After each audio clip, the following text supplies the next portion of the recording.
What were some of the factors that prompted you to, in recent years, reconsider atheism and to come to the conclusion that that there is a intelligence? It's been entirely these, I suppose, biological discoveries and discoveries about the chemistry. So these things. The complexity and... Yeah, the integrated complexity argument. Now, when you talk about the integrated complexity, yeah. Is it the unlikelihood of that developing naturalistically, the first complex integrated biological system? Is that where the problem you saw? Well, yes, because after all, there is a problem about even, well, of physical nature. There's a, it's if the integrated complexity of the physical world is a good reason, as Einstein clearly thought it was, of believing that there was an intelligence behind it, then this argument applies a fortiori with the inordinately greater integrated complexity of the living world. It seems to me this is just obvious that that argument is much stronger now.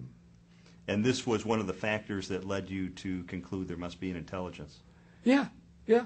It was accepting Einstein, who after all was the person who's qualified to judge, and seeing that a fortiori this applied where, of course, Einstein didn't have any authority at all and wasn't inclined reasonably enough to talk about it. Yeah. What qualities would you say that intelligence reflects or has? In other words, is this a omniscient intelligence? Is it a omnipotent intelligence? What qualities would you ascribe to it? Well, you'd have to ascribe omnipotence if it was going to do anything.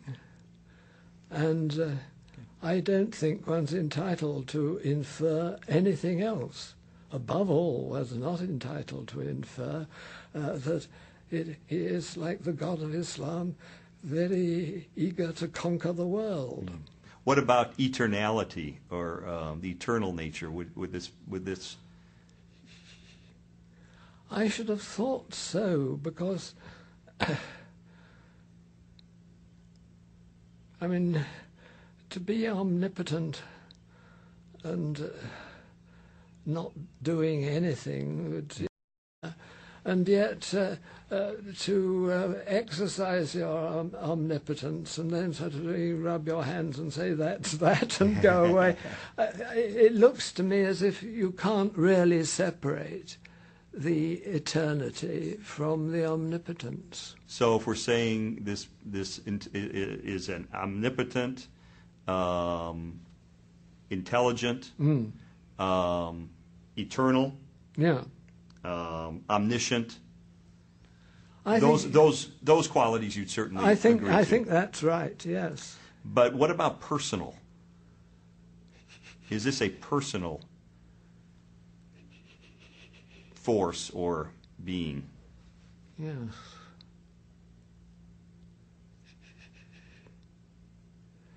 Well, you're suggesting activity. It's very hard to think of a conscience,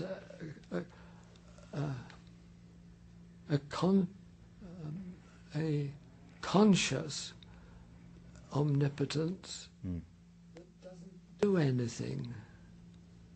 They don't. Mm-hmm. So if this being is doing something, then it must be personal in some sense.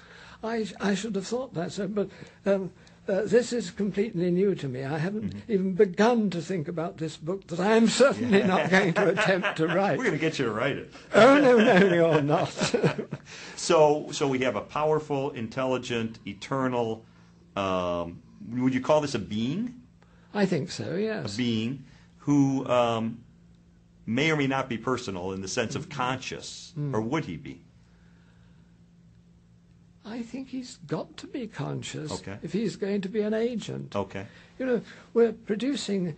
I hope I'll see the script of this sometime. You're thinking about it as we go. To some Well, degree. yes. You know, I'm not going to write the book, but I am very interested in what we're talking about now. Yeah. If this is this being knowable by us, do you think? Well, we are presumably thinking that we know of his existence. And as there doesn't seem to be anything else to know about him other than what we've suggested, we've apparently got all the knowledge of this being that's going to be available. Would your view of this being be a deistic kind of view, that he's not involved in human affairs? Oh, emphatically, yes, yes. I don't see why there's any reason for him to be discontented in any way with what he's already produced. Human beings as they are.